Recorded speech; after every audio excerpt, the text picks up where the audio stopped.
여러분, 신앙의 삶도요, 새로워져야 되지 않겠어요? 늘 그저 그런 신앙의 삶이 아니고 말이죠. 주님 말씀 듣다가 내 영적인 한 부분이 새로워지는 거예요. 내 삶의 결단이 새로워지는 거예요. 성령 하나님께서 우리를 깊은 곳까지 살펴보시는데, 그 살펴보시는 성령님에 의하여 내 삶이 조금씩 새로워지는, 이게 우리 필요하지 않을까요? 그래서 이런 부흥회 하는 거 아닌가요? 혹시라도 우리의 긴 세월의 믿음 생활이 자칫 매너리즘에 빠질까봐, 나오는 거니까 나오는 거고요, 나오기 싫으면 안 나오는 거고요, 열심을 내다가도 마음 상하는 일 있으면 즉각 그만두고요, 그런 게 아니라 무언가 신앙의 삶이 나의 삶을 변화시켜가는 새로움을 더 경험하면 얼마나 좋을까. 제가 그랬잖아요, 저 모태신앙이라고. 모태신앙의 특징이 그렇다잖아요. 모태, 난 못해, 너 그거 좀 하지, 난 못해. 그럴까봐 해볼 것 다 해본 목사라, 해볼 훈련, 받을 훈련 다 받아본 성도들이라 하나도 신선하지 않고, 하나도 새롭지 않고, 하나도 떨림이 없는 그런 신앙생활 안 하고 싶어서 오늘도 우린 그 찬양을 부르면서 성령 하나님, 늘 새로움으로 나를 채워 주옵소서, 우리 그런 고백하는 것 아닐까 싶습니다. 제가 일본을 좀 자주 가는 편입니다. 왠지 일본에는 마음이 가요. 뭐 여러 가지 이유가 있겠죠. 갈 때마다 느끼는 거지만 어쩜 저렇게 깨끗한 나라가 있을까. 곳곳마다 시골이라 그러는데 얼마나 깔끔한지, 미국보다 훨씬 더 정돈된 듯한 느낌? 또는 현대와 과거의 저렇게 멋진 조화, 그 옛날을 저렇게 멋지게 간직하면서도 세계를 앞서 나가는 그런 국가, 참 본받을 게 많아요. 근데 자꾸 그 나라에 제 마음이 가는 이유 중에 하나는, 제가 은퇴 후에 그 나라에서 하나님의 말씀을 전할 수 있으면 좋겠다, 그런 생각이 있어요. 한국말로가 아니라 일본어로 그 일본인들에게 복음을 전하고 싶은 생각이 자꾸 있는 거예요. 그래서 제가 코로나 전에는 일본을 몇 년 동안 수십 번을 갔습니다. 제 여권에는 일본 입국, 출국 사정이 얼마나 많은지 모릅니다. 왜냐하면 그들에게 복음을 전하고 싶은 생각이 자꾸 들어서 말이죠. 일본의 복음화율은 0.4%라고 2021년 통계가 나와 있습니다. 현재의 인구를 1억 2천, 1억 3천으로 잡는다면 아직까지 50만이 겨우 될까 말까 한 복음화율. 대부분의 일본인들이 신도이즘이라고 말을 하면서 신도 믿는다 말하지만 70%가량은 전혀 거기에 대하여 관심도 없는, 단지 살아온 삶의 문화적인 배경 때문에 그렇다고 말하는 그 나라에 복음을 전하고 싶은 생각이 자꾸 있는 거예요. 그래서 제가 은퇴하면 언제인가 그 땅에서 하나님의 말씀을 일본어로 전해주고 싶은, 생명을 증거하고 싶은 그런 마음이 있어서 제가 일본을 자주 갑니다. 근데 일본은 여러분 아시는 것처럼 지진의 나라입니다. 툭하면 지진 소식이 들려옵니다. 툭하면 거대한 지진 발생으로 인하여 수많은 희생자가 생기고 원전에도 문제가 있고 이런저런 이야기들이 들려옵니다. 그래서 그 나라에는 재난팩이라는 것이 언제나 각 가정에 구비되어 있어야 한답니다. 재난을 닥치면 살아남을 수 있도록 비상 모든 필요한 것들을 넣어둔 팩 말이죠. 백팩처럼 말이죠. 그래서 그 속에 약 2kg 정도 되는 그 백팩 속에, 재난팩 속에 3일 정도를 살아갈 수 있도록 비상식량과 여타 재난에 대비할 수 있는 것들을 담아둔다 그러더라고요. 뭘 담아뒀을까요? 뭐 기본적인 것, 여러분이 생각하시는 것 담겨져 있어요. 그 중에 중요한 것 몇 가지를 말씀드리면 이런 게 담겨져 있답니다. 재난이 닥쳐서 우리의 몸에 영양이 서서히 빠지기 시작할지 모를 때 꼭 필요한 것 하나가 우리 몸의 당분이라는 겁니다. 그래서 그 당분을 섭취할 수 있도록 포도당 캔디가 꼭 들어간답니다. 그것만이 아니라 어둠을 밝혀줄 수 있는 랜턴이 꼭 있어야 한답니다.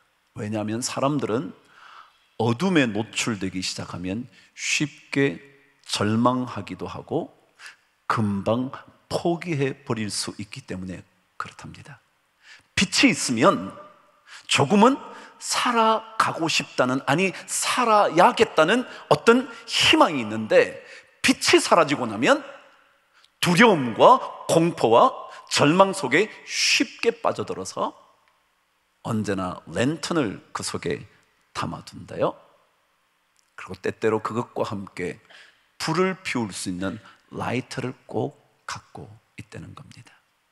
또 한 가지 있다면, 사흘이 지나면서 수분이 공급되지 못하면 주변에 어떤 물이라도 정제해서 정화해서 먹을 수 있는 정화제 알약을 두고 있답니다. 그래서 아무 물이든지 물을 받아서 그 정제 알약을 넣으면 정화된, 그래도 정수가 되어서 마실 수 있도록 만드는 것들이 담겨져 있답니다. 그냥 그것을 읽다가 그냥 이런 생각했네요. 우리 인생에도요, 재난의 시간이 올 때가 있어요. 만일 그때 그 재난을 대비하여 여러분의 삶의 재난의 시간에 재난을 견뎌낼 수 있는 재난팩이 만일 필요하다면 그 속에 여러분은 무엇을 담아두고 싶으십니까? 무엇을 담아두면 삶의 재난의 시간을 견뎌낼 수 있을까요? 목사니까 흔한 답변 하나 드릴까요? 그래도 그 팩 속에 하나님의 구원의 능력을 믿는 믿음이라는 것 담아두면 어떨까요? 너무 흔한 답변이죠. 그럼에도 불구하고 여러분과 제 인생의 어느 순간 만나게 될지도 모르는 지극한 재난의 시간에 재난을 견뎌낼 수 있고 버텨낼 수 있는 믿음의 그 무언가를 그 속에 담아두면 어떨까 생각이 드는 거예요. 근데 그렇다면 그 믿음이라는 것에는 무엇이 들어있는 믿음이어야 할까? 재난팩이 있다면 재난팩 속에 들어가 있는 것이 있듯이 믿음이라는 팩을 우리가 준비한다면 그 믿음의 팩 안에 무엇이 들어가면 그 믿음이 나로 하여금 인생의 재난의 시간을 버텨낼 수 있도록 만들 것일까? 그 얘기를 하고 싶은 거예요.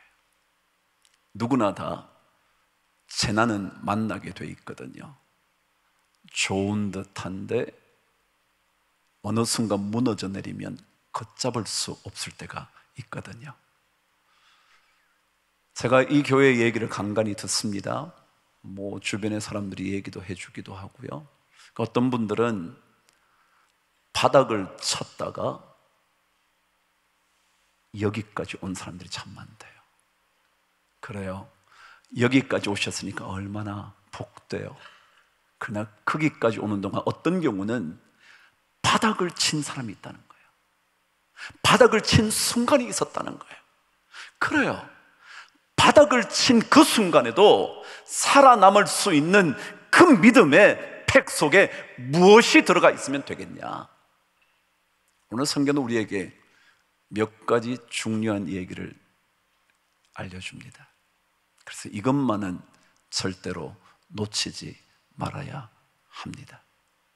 그 첫 번째가 오늘 사도 바울이 디모데에게, 아들 같은 디모데에게, 영적인 아들이라 불리는 그에게 이 이야기를 들려주면서 혹시라도 제가 믿음의 팩 속에 이것만은 담겨져 있어야 한다고 말씀하는 것은 아닐까 한번 묵상해 보고 싶었던 거죠. 저와 함께 4절 말씀을 읽기 시작하겠습니다. 시작. 하나님의 지으신 모든 것이 선함에 감사함으로 받으면 버릴 것이 없나니. 말씀을 놔두십시오.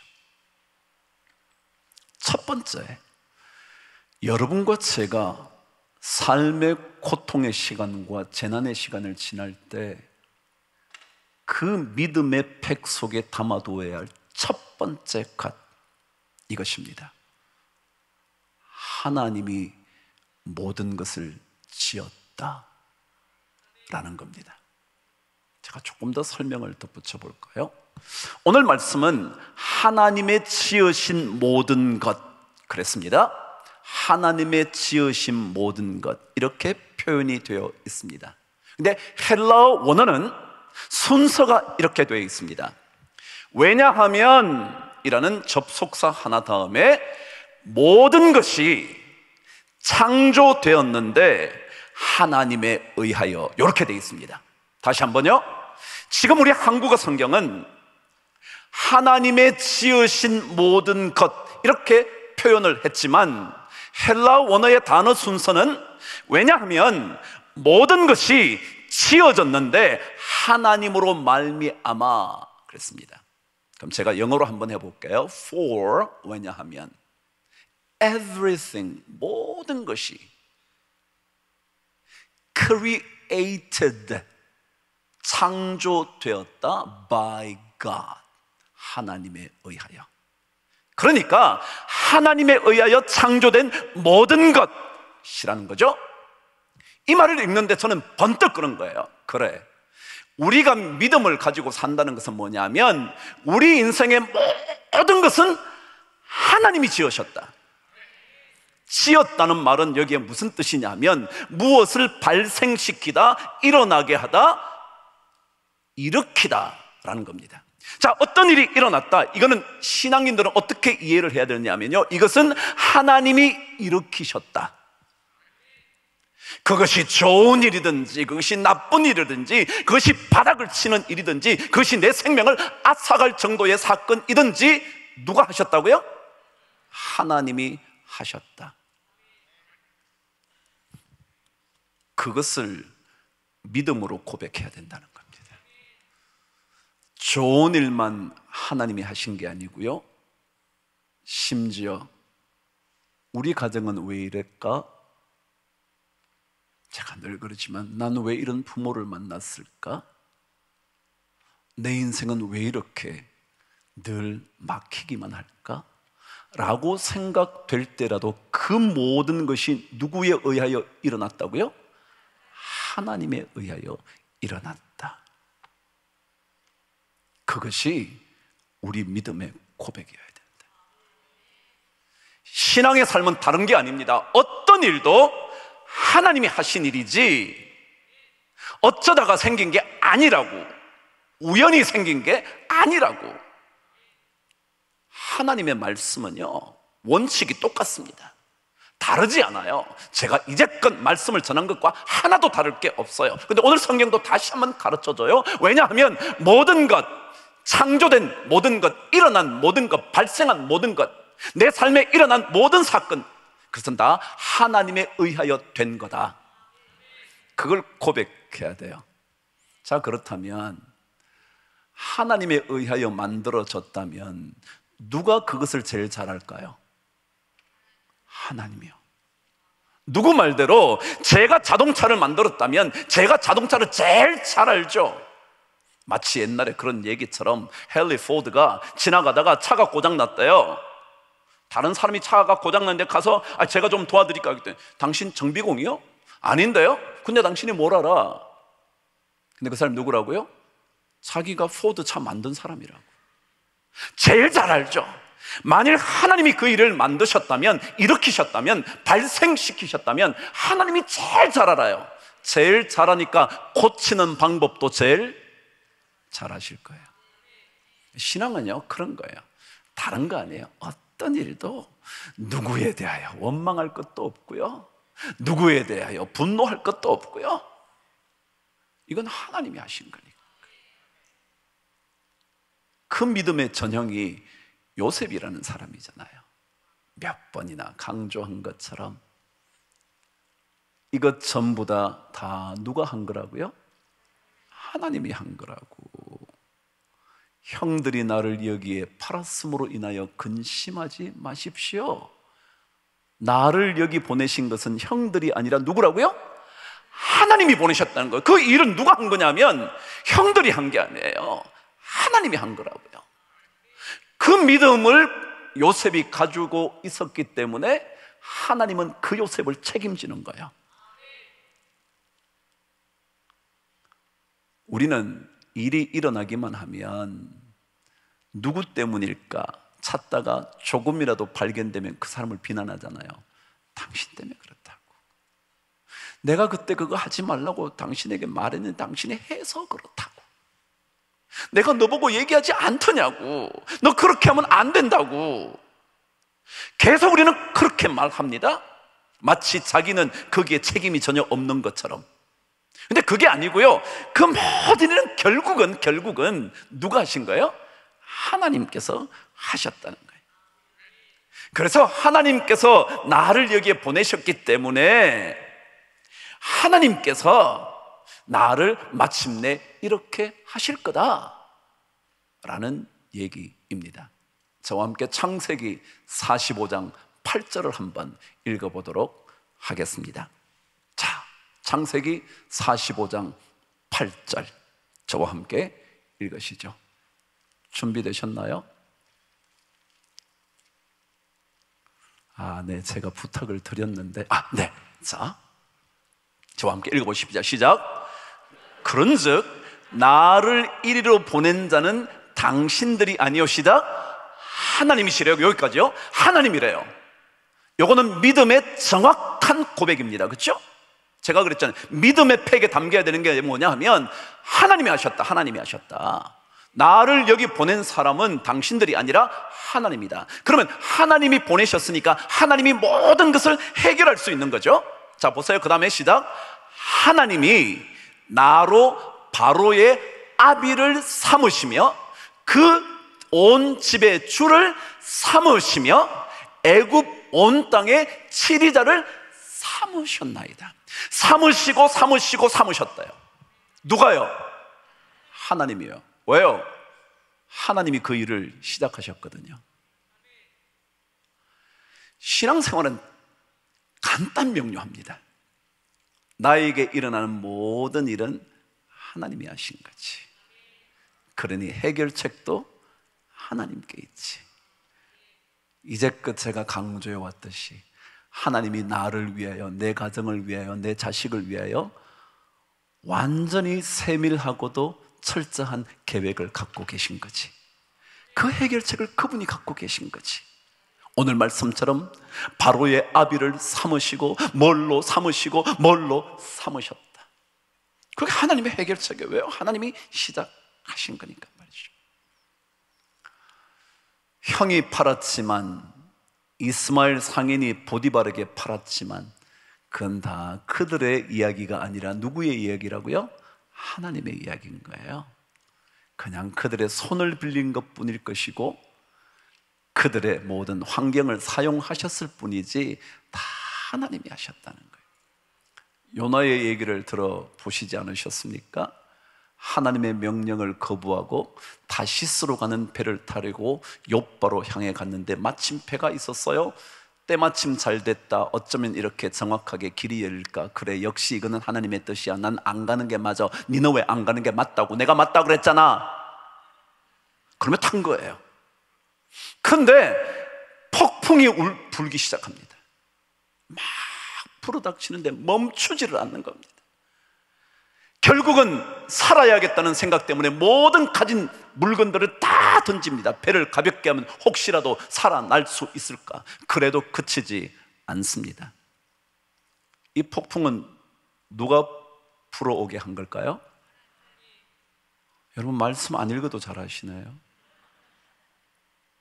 요나서 1장 4절은 이렇게 기록되어 있습니다. 정확하게 읽어보도록 하실까요? 시작!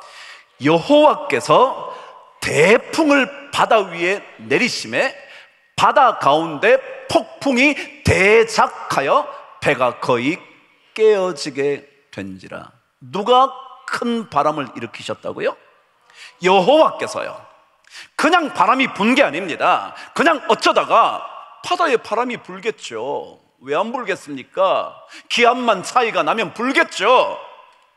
근데 아니요, 성경은 여호와께서 대풍을 일으키신 겁니다. 큰 바람이 일어나는 겁니다. 멈추지 않는 바람이 일어나는 겁니다. 그게 하나님이 하셨다. 혹시 여러분 사업이 잘 되셨습니까? 누가 하셨다고요? 하나님이 하신 거예요. 이걸 고백하셔야 돼요. 혹시 여러분 사업이 지지리도 안 되십니까? 그러나 여러분 하나님이 하셨습니다. 저는 믿습니다.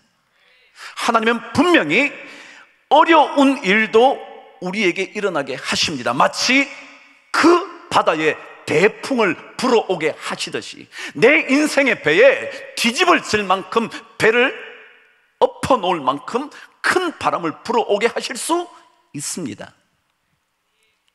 자식들이 잘 됐나요? 원하는 대학에 가셨나요? 좋은 직장 가지게 됐나요? 사업체 잘 꾸미게 되셨나요? 누가 하셨다고요? 하나님이 하셨다. 하나님께서 그 모든 일을 일으켜 주셨다 생각하면요, 결국 우리는 매달릴 분이 누구밖에 없다는 걸 알아요? 하나님밖에 없다는 걸 알아요.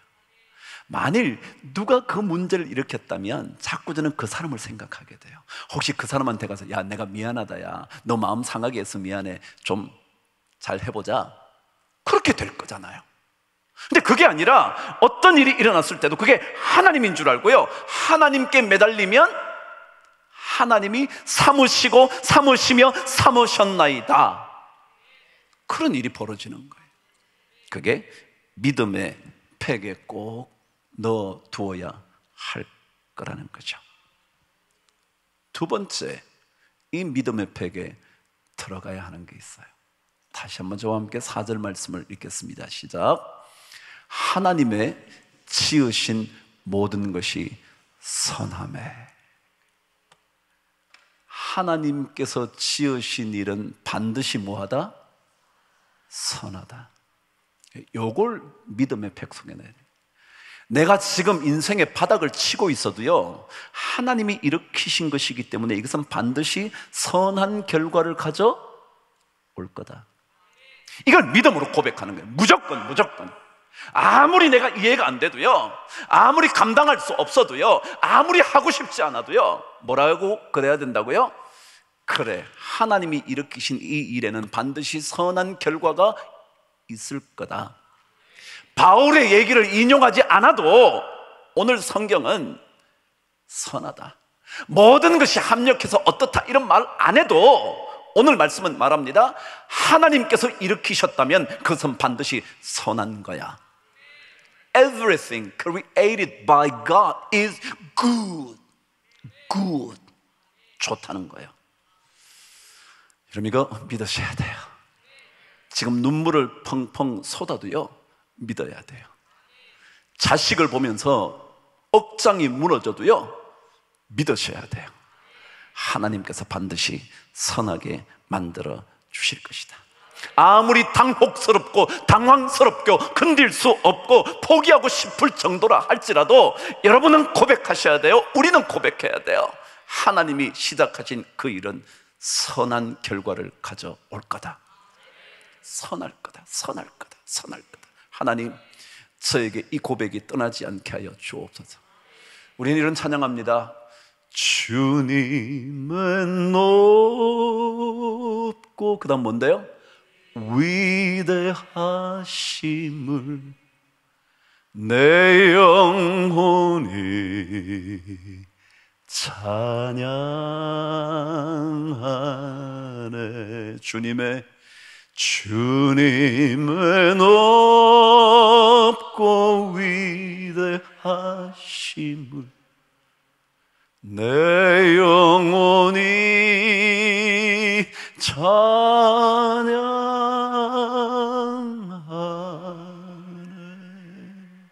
하나님은 위대하십니다. 위대하다는 말, how great thou art, how great you are. 당신은 진짜 대단하신 분이십니다. 이까짓 건 문제 선하게 충분히 바꾸실 수 있습니다. 이까짓 것 고통 충분히 기쁨으로 바꾸실 수 있습니다. 하나님은 충분히 바꾸십니다. 그래서 요셉은 창세기 마지막 장 20절에서 그래서 이렇게 고백을 한 겁니다. 늘 읽은 말씀이죠. 5020 모여 놓으실까요? 저와 한번 말씀을 읽어 보실까요? 시작. 창세기 50장 20절. 조금 늦게 나오는 것 이해해 주세요. 저와 함께 읽으실까요? 시작. 당신들은 나를 해하려 하였으나 하나님은 그것을 뭘로 바꾸사? 선어로 바꾸사 오늘과 같이 만민의 생명을 구원하게 하시려 하셨습니다. 뭐요? 해로운 일이 일어났어요. 해가 되었어요. 내 삶에 그것이 이로움이 전혀 안 됐어요. 왜 이런 일이 일어나나 싶을 정도였어요. 그런데 하나님은 그 해로움을 선함으로 바꾸셔서 생명을 건져 주셨다는 거예요. 여러분도 살고 나도 살고 내 자식도 살고 우리 가정이 살고 우리 교회가 살도록 만들어 주신다는 거예요.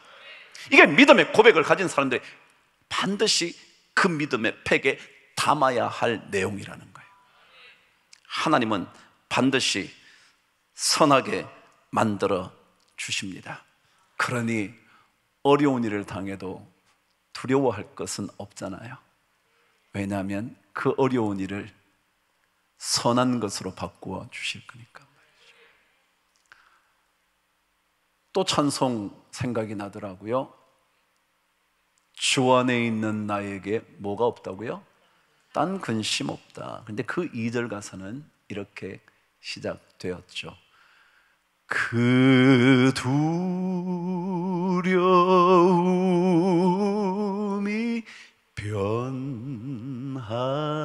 뭐가 됩니까?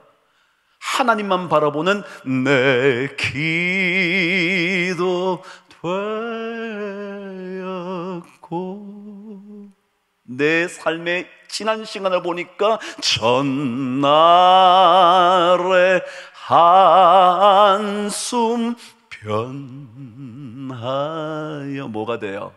내 노래 되었네. 그거잖아요. 하나님의 선하심을 믿으면요 두려움 가운데 하나님만 바라보는 기도가 시작돼요. 하나님의 선하심을 믿으면요 하나님의 선한 결과를 확신하면요 하나님께 기도하게 돼요. 두려움이 기도로 바뀌는 겁니다. 그리고 전날의 한숨이요 이야 이거 도대체 어떡하라고 이런 일이 일어났나? 그게요 순식간에 찬송으로 바뀐다는 거예요. 내 노래로 바뀌는 겁니다. 그래서 믿음을 가진 사람들은 이런 고백을 자꾸 하다 보니까요, 두려움과 근심은 사라지고 기도와 찬송이 자꾸 생기는 거예요. 왜 우리가 매일 이렇게 열심히 찬양할까? 왜 우리 여기 교인들이 이렇게 열심히 찬양할까? 그거는요, 하나님의 선하신 결말을 믿는 사람들은 다 그게 노래가 되는 줄 알아요. 그것이 하나님의 놀라운 역사의 시간이 된다는 것을 알아요. 이런 모든 것에는요, 사연이 있어요. 그 사연을 알고 나면 아무것도 아니었는데 사연을 몰라서 우리는 오해해요. 그렇지 않아요? 그 사연을 알고 나면 아, 그래서 그랬구나. 제가 군대 생활했어요. 여러분도 하셨나요? 남들은 군대 얘기하기를 너무 좋아하죠? 군대에서 축구한 얘기요? 되게 좋아한다 그러더라고요. 근데 저는 뭐 별로 축구는 안 했어요. 제가 카츄샤 출신인데 공채 1기입니다. 근데 공채 1기인데 공채 1기로 들어왔지만 저보다 한 달 먼저 들어온 고참이 있었습니다. 저는 대학교 4학년 1학기를 마치고 군대를 갔고, 그 고참은 3학년을 마치고 군대를 왔습니다. 그러니까 저보다는 적어도 1년은 후배입니다. 그런데 이 고참이 성격이 난폭한 거예요. 그래서 그렇게 아래 신참들을 괴롭히는 거죠. 얼마나 괴롭히냐고요? 한번 들어보실래요? 아니면 안 들으실래요? 들어보고 싶어요? 진짜예요? 제가 한번 해볼게요. 미군 부대는 두 사람이 함께 잡니다. 방에 침대가 2개가 있어요. 그게 이제 막사가 있는데 베럭스라고 합니다. 이렇게 깡통처럼 이렇게 되어 있는 거, 이게 자른 것처럼 이렇게 생긴데 복도가 있고 방들이 쫙 있습니다. 그게 베럭스라고 합니다. 그런데 그 방 안에 둘이가 자는데 쫄병은 언제나 어디에서 자느냐면 바로 문 옆에서 잡니다. 왜냐하면 고참이 문을 두드리면 빨리 열어야 되기 때문에 그렇습니다. 그래서 이렇게 자는 겁니다. 이렇게 문이 이렇게 있으면요, 여기에 침대를 딱 바로 놓고 머리도 고기 딱 두고 똑똑하면 바로 손에 탁 잡고 싹 열어야 돼요. 늦었다 하면 맞는 겁니다. 그 고참이 들어오는 거예요. 밤에 근무가 카츄샤는 5시면 마칩니다. 특별한 근무에 뭐가 없으면 그냥 5시에 만나 자유롭게 지나다가 다음날 아침 기상시간에만 오면 됩니다. 근데 이 사람이 꼭 저녁에 술 먹고 오면 제 방을 두드리는 겁니다. 근데 할 때 안 열면 맞아. 그러니까 저는 언제나 주님 오듯 그분을 기다리는 겁니다. 왜냐하면 그분이 왔다 가야 제가 자거든요. 아니면 반드시 오니까. 이건 반드시 옵니다. 주님은 반드시 옵니다, 이게. 그래서 이렇게 문간에 대고 손잡이를 잡고 이렇게 잡니다. 그러다가 똑똑 하면 문을 싹 열어야 돼. 그럼 그래, 잘했었어? 아, 네. 어쩌고 뭐 그래요. 그럼 가 이제. 그럼 이제 자는 거예요. 근데 어느 날 쫄병은 왜 그런지 피곤하죠. 군대 안 갔다 왔으니까 안 와. 그 쫄병은 언제나 피곤해요. 막 계속 하니까 피곤해. 막 너무 피곤해. 근데 어느 날 똑똑 했는데 문을 못 열었어. 그랬더니 벌떡 일어나 문을 여니까 문 열자마자 침을 딱 제 얼굴에 뱉어요. 침이 슈. 믿어지지 않죠? 참 괴팍한 고참이었어요. 근데 저만이 아니라 저 밑에 들어온 그 신참들도 계속 그렇게 괴롭히는 거예요. 제가 중대 본부 헤드쿼터에 일을 했는데 제가 그 부대의 제일 높은 미군을 보좌하는 그 헤드쿼터 중대 본부에 제가 일을 하게 됐습니다. 그랬더니 제 밑에 저보다 늦게 들어온 제 밑이라 그런 게 어색한데 저보다 늦게 들어온 이 후배들이 하도 맞으니까 저보고 그러는 거예요. 황일병님, 그때 일병 좀 됐나 봐요. 왜냐면 밑에 사람이 들어왔으니까. 황일병님, 도저히 우리 더 못 참겠습니다.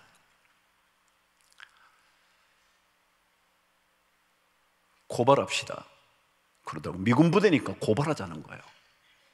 그래서 제가 에이, 뭐 남자가 군대에서 좀 맞을 수도 있지, 뭐 그거 가지고 그 고발을 하냐. 더군다나 미군한테 야, 우리나라 사람 이렇다고 고발하는 게 좀 그렇지 않냐? 그래, 좀 참아라 그랬어요. 그럼 내가 뭐 저도 하도 많이 맞는 걸 그 친구들 봤으니까 그런 일병 고참이 참으라니까 할 수 없이 자기도 참는 거예요. 내가 매번 맞는 거예요. 더군다나 몇 번 지나서 몇 달 지나서 저한테 왔어요. 드디어 고발하자. 그래서 할 수 없이 제가 그 상관에게, 제일 높은 사람이 얘기해요. 그러니까 미군 부대에 구타가 있었다. 그 자리에서 그냥 그 친구가 락감이라 그래요. Republic of Korea Army. 그게 락감입니다.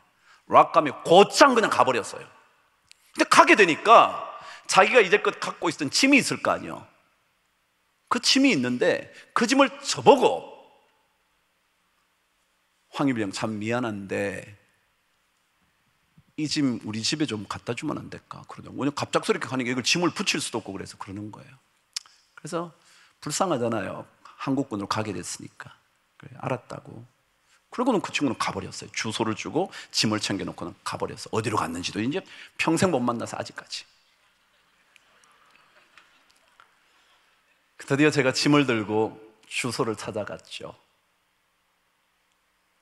그 집에 갔더니 어느 할머니가 나오시더라고요.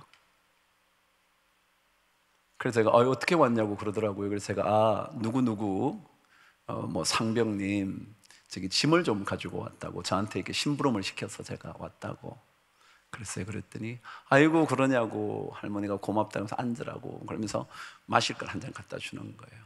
그러면서 근데 가만히 있는데 그 할머니가 이렇게 말하는 거예요. 아이고 우리 손자가 잘 있는지 모르겠다. 그러면서 걔가 엄마 없이 자라서 이제껏 엄마 얼굴 한번 못 보고 나 밑에서 자랐어. 그러시는 거예요. 근데요, 제가 조금 눈물이 많아요. 갑자기 그 말을 듣는데 막 눈물이 푹 쏟아지는 거예요. 엄마 없이 평생 살아서 그런 성격이 됐나 보다 싶으니까 막 마음이 막 이상하더라고요. 드디어 부대로 되돌아왔죠. 되돌아와서 제가 후배들을 불러놓고, 야, 내가 오늘 그 상병 짐을 갖다 주러 집에 갔다 왔다. 근데 이러저러 했다. 내가 그 말을 들으니까 참 우리가 잘못한 것 같다. 그 좀 맞았다고 그 사람 한국군으로 보낸 것 참 마음이 그렇다. 그랬던 기억이 납니다. 제가 왜 긴 얘기를 했냐고요? 사람이요, 사연을 듣고 나면 알게 돼요. 저 사람이 그래서 그럴 수 있었겠구나, 조금은 이해하게 된다고요. 마찬가지로 신앙인들은 하나님도 하나님의 사연이 있어요. 그 사연을 우리가 지금은 잘 몰라서 지금은 이 일이 너무 나에게 고통스럽게 다가오고 왜 이렇게 됐나 막 하나님께 부르짖고 싶지만, 하나님께도 뭐가 있어요? 사연이 있어요. 그래서 그 사연을 나중에 다 알고 나면 하나님께서 그래서 이거 우리한테 이렇게 했구나 알게 된다고요. 그럼 신앙생활은요, 우리가 다 몰라요. 그런데 믿고 살아야 될 건 있어요. 이것만은 놓치지 말아요. 무조건 하나님이 모든 것 일으키시는데 그 결과는 선한 거야. 내가 지금은 하나님의 사연을 다 이해 못해서 내가 조금 원망하기도 하고 불평하기도 하지만 사실은 그렇지 않아. 하나님의 결과는 언제나 좋은 거야. good. 진짜 좋은 거야. 참, 여러분과 제 안에 그런 고백이 꼭 있게 되기를 바랍니다. 여러분, 사건으로 보지 마시고요, 하나님의 영광의 도구로 보십시오. 왜냐하면 그 결과는 선할 거니까. 그러니까 하나님의 영광의 도구로 보는 겁니다. 내 사업이 아무리 나의 삶에 눈물을 흐르게 했다 할지라도 이것이 하나님의 영광의 도구가 될 거라고 여러분 믿으십시오. 내 자식이 내 인생의 눈물을 마르지 않게 했다 할지라도 그 자식을 통하여 하나님은 영광을 받으시는 결과를 반드시 만들어 내실 것이다 믿으세요. 믿는 자에게 능치 못함이 있겠느냐? 저는 믿으면 하나님께서 반드시 선하게 만들어 주실 거예요. 하나님은 거짓말 하시는 분이 아니시거든요. 하나님은 선하다 그러셨다면 반드시 선하게 하실 거거든요. 그 은혜 여러분이 꼭 받아 누리시기를 간절히 축복합니다. 세 번째입니다. 뭘 담으면 좋을까? 다시 한번 4절 말씀을 저와 함께 읽으실게요. 시작. 하나님의 지으신 모든 것이 선함에 감사함으로 받으면 버릴 것이 없나니. 뭘 담을래요? 그래요, 뭐 다 아시네요. 다 아시네. 감사를 담아야 돼요. 감사. 근데 감사가 뭐냐 하면요, 헬라어 단어의 이 감사의 뜻은 기쁨의 총체입니다. 좀 더 쉽게 표현하자면 온전한 기쁨, 그런 겁니다. 여러분, 하나님의 모든 일으키신 일을 어떻게 받아야 되냐면 감사로 받아야 되는데, 그게 뭐냐면 기쁘게 받아야 되는데, 기쁘게, 막 억울하다고 생각하지 말고 기쁘게. 이유가 뻔하잖아요. 하나님의 결과가 선할 거니까 기쁘게 받으라는 게, 기쁘게. 그래서 저는 진짜 그렇게 생각해요. 여러분, 제가 조금 그래도 기쁘게 생기지 않았나요? 제가 조금 슬프게 생겼나요? 제가 그렇지는 않잖아요, 여러분. 제가 울질처럼 생겼나요? 그렇지는 않잖아요, 여러분. 보시면. 아닌가? 여러분, 신앙생활은요, 아무리 어때도요, 기쁨으로 받아야 돼요. 어떤 일이 일어나도요, 조금 기분은 나쁘지만 정말 그 사람 진짜 꼴이 뭐예요? 얼굴이거든요. 얼굴도 보기 싫지만 그래도 여러분 기뻐하십시오. 항상 잘도 안다, 잘도 알아. 그래, 우리 다 잘 알잖아요, 그죠? 조금 기뻐하자고요. 이렇게 얼굴을 환히. 제가 지난 한 2주 전쯤, 오기 한 3주 전쯤이네요. 제가 포항에 가서, 포항에 제 동기가 목회를 하는데, 포항이 가장 큰 교회 중에 하나더라고요. 전 몰랐어요, 동기인 줄. 근데 가서 집회를 했어요. 집회를 마쳤는데, 마치고 사모님과 이렇게 전부 다 이렇게 목사님하고 이렇게 밥을 먹는데, 사모님이 저한테 밥을 먹는 자리에 그러는 거예요. 목사님, 자기가 이번에 집회 동안 제일 은혜 받은 게 있대. 뭔데요? 그랬더니 목사님이 설교를 할 때 웃으면서 한다는 거예요. 그게 제일 은혜 받았대. 별걸 가지고 뭐 내용이 좋았다, 뭐 감동이 됐다, 뭐 이래야 되는데 그런 얘기는 안 하고 이렇게 웃으면서 설교하더래. 몰라요, 뭐 웃는 게 꼭 좋다 뭐 그런 건 모르겠는데, 여러분, 하나님은 우리에게요 선한 결말을 약속하셨기 때문에 기쁨을 가지고 살아라 그러는 것 같더라고요. 조금 언짢지만, 조금 억울하지만, 조금 화가 나긴 하지만 조금 기뻐하자. 혹시 화를 냈다고도 금방 풀자. 그게 믿음을 가진 사람의 삶의 팩 속에 담아야 하는 거예요. 기쁨이요. 여러분, 감사라는 것은요 진짜 중요하잖아요. 여러분, 우리 몸에는요 독특한 기능들이 많답니다. 그게 자율신경들이 자연스럽게 움직인다는 거예요. 자, 제가 어디 아프잖아요. 아플 때 내가 감사를 하면, 이건 연구 결과예요. 이건 기독교인이 아닌 사람이 연구를 했는데, 그냥 감사를 하면 우리 몸의 아픈 부분에 치료를 해야 되잖아요, 몸이. 그렇지 않나요? 이게 물론 약을 먹어서도 치료를 하지만 우리 몸 자체가 몸을 치료하려고 그러거든요. 그래서 백혈구가 움직이는 거 아니에요. 그러니까 치료를 하는데, 감사를 하면 모든 에너지가 아픈 부위로만 간답니다. 왜요? 다른 데 신경 쓸 게 없으니까. 이해가 돼서요? 근데 내가 만일 어떤 일을 당했는데 막 불평을 하면 내 에너지가 어디로 가느냐면 불평하는데도 에너지로 가야 되고 아픈데 고치는데도 가야 돼서 에너지가 분산이 된대. 그래서 잘 안 고쳐지는 거예요.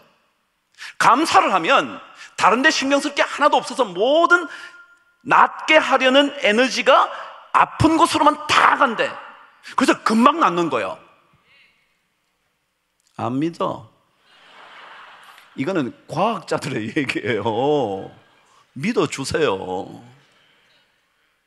코끼리가 냉장고 안에 들어가는 거 방법 넣었으니까 들어갔다고 믿어주세요. 뭐 그런 얘기 있었잖아요.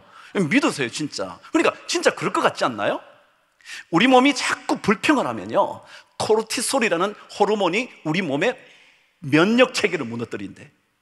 코르티솔이라는 호르몬이 면역 체계를 자꾸 부서뜨리니까 아픈 데 가서 빨리 이건 면역 체계로 작동해야 되는데 못하는 거예요. 그래서 안 낫는 거예요. 감사하라는 거예요. 감사. 이거는요, 하나님이 미리 다 알고 그러시는 거예요. 그 감사함으로 받으면 뭐 한다고요? 너무 좋단 말이죠. 너무 좋다, 너무 좋다. 버릴 게 없다, 버릴 게 없다. 다 유용하다. 그러지 않겠어요? 시간이 너무 많이 갔네요. 두 가지 결론만 얘기할게요. 두 가지. 자, 오늘 성경은요, 그런데 이렇게 표현을 합니다. 다시 한번 4절을 저와 함께 읽을 텐데 잘 한번 읽어보세요. 시작. 하나님의 지으신 모든 것이 선함에 감사함으로 받으면 버릴 것이 없나니 그랬어요. 자, 여러분, 이상하게도요, 감사함으로 받으면 버릴 것이 없다 그랬어요. 자, 제가 한번 이렇게 읽어볼게요. 이 말이 되는지 안 되는지 한번 봐주세요. 하나님의 지으신 모든 것이 선함에 감사하면 버릴 것이 없나니. 말이 되나요, 안 되나요? 다시 한번요. 잘 못 알아들었나 봐요. 천천히 할게요. 하나님의 지으신 모든 것이 선함에 감사하면 버릴 것이 없나니. 말이 돼요, 안 돼요? 되죠? 말이 되는데 왜 성경이 감사함으로 받으면 버릴 것이 없나니라고 말했을까? 그 저는 생각에 그냥 성경을 번역할 때 한국말 하는 사람이 그냥 감사하면으로 안 하고 그냥 감사함으로 받으면이라 그랬나 보다 생각하고 헬라어 원문을 찾은 거예요. 찾았더니 진짜로 한국어 성경과 똑같이 감사함, 그것을 가지고 메타 유카리스티아스, 메타는 with예요, with. 그것과 받으면이라는 단어가 똑같이 있는 거예요, 헬라어에. 다시 한번요. 감사하면이라고 해도 되는데, 감사를 동사로 바꿔도 되는데 왜 감사함을 명사로 만들고 받는다는 동사를 따로 썼을까? 그래서 받는다라는 단어를 찾아보니까 뜻이 두 가지더라. 뜻이 첫 번째, 선택한다라는 뜻입니다. 받으면의 뜻이 뭐라고요?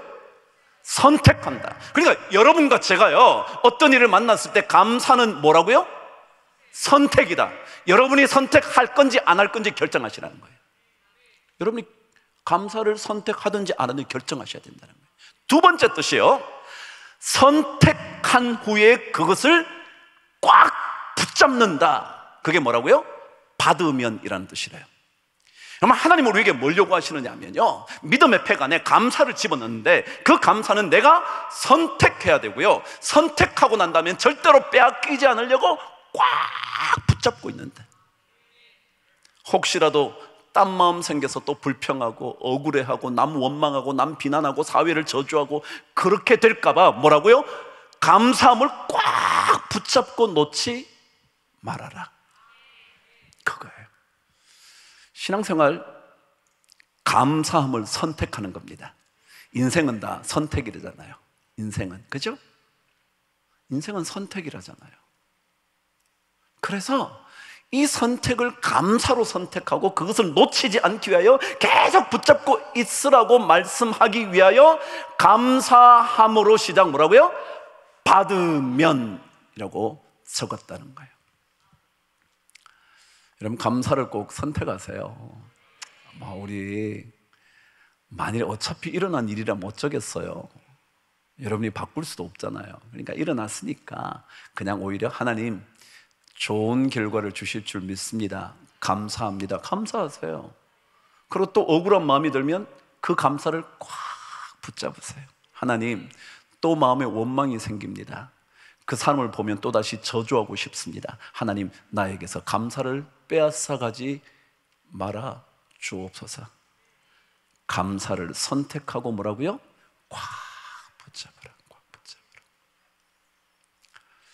그래야 여러분과 저의 삶에 일어난 모든 것이 버릴 것 없다. 버릴 것 없다는 게 뭐예요? 다 소용이 있다는 거 아니에요. 그렇죠? 안 버리는 이유는 뭐예요? 쓸 일이 있어서 안 버리잖아요. 쓸 일 없으면 버리죠. 그렇잖아요. 옷이 다 떨어져 더 이상 못 입으면 버리잖아요. 그러니까 버릴 것이 없다는 얘기는 다 쓸모가 있다는 거예요. 어떤 일이 벌어져도 그건 다 쓸모가 있는 거예요. 하나님께 쓸모가 있어서 저에게 일어나게 하셨다. 그게 하나님이 지으신 모든 것이라는 거예요. 하나님이 그냥 그 일 일어나게 하시겠냐고요. 믿는 자에게 그냥 그 일을 일으키시겠냐고요. 다 계획이 있고 하나님의 사연이 있을 테니까 말이죠. 그래서 감사함으로 잘 받을 수 있게 되기를 바랍니다. 버릴 것이 없게 되는데 그것은요, 이 일이 꼭 따라와야 한대요. 결론 읽으실까요? 5절 저와 함께 말씀을 읽겠습니다. 시작. 하나님의 말씀과 기도로 거룩하여 지미냐. 그래서 우리가 이렇게 말씀 듣는 거예요. 우리가 이거 믿음의 팩에 그거 집어넣으려고 또 말씀 듣는 거예요. 그리고 여러분이 또 한 목사님과 열심히 기도하는 거예요. 왜냐하면 거룩하여진다는 말은요, 따로 떼어 놓는다 그런 뜻이라 그랬잖아요. 그죠? 구별해서 따로 떼어 놓는다. 그런데 여러분, 깨끗하게 하고 구별되면 주인의 쓰심에 합당하다 그랬죠. 그렇죠? 그 기억나나요? 우리가 집에는 금과 은그릇 뭐 나무그릇 다 전부 다 있는데 그것을 깨끗하게 하면 주인의 쓰심에 합당하게 된다 그랬어요. 여러분, 우리가요 하나님의 말씀과 기도로 우리 자신을 잘 훈련시켜 놓으면 우리에게 일어나는 모든 것들이요 거룩해져요. 거룩해진다는 것은 어떤 목적을 위하여 따로 떼어 놓아요. 그래서 주인의 쓰심에 합당하게 돼요. 그러면 그분께서 여러분의 사업체, 여러분의 자녀, 내 문제, 우리 가정 어떤 것들을 다 하나님의 좋은 쓰심에 합당하게 만들어 가요. 그래서 그걸 선하다 그러는 거예요. 9시 10분이 넘었어요. 끝내야 돼요. 우리요, 저와 여러분과 다 예수 믿고 살기로 했잖아요. 그래서 우리 이런 찬송도 부르잖아요. 주님 뜻대로 살기로 했네. 그러잖아요. 그렇죠? 주님의 뜻이 오늘 뭐라 그랬냐면, 야, 내가 일으키는 거 다 선한 열매 맺는 거야. 알았지? 그러니까 불평하지 말고 기쁨으로 가득한 감사를 드려. 그리고 절대 그 감사 빼앗기지 않도록 꼭 붙잡아. 알았지?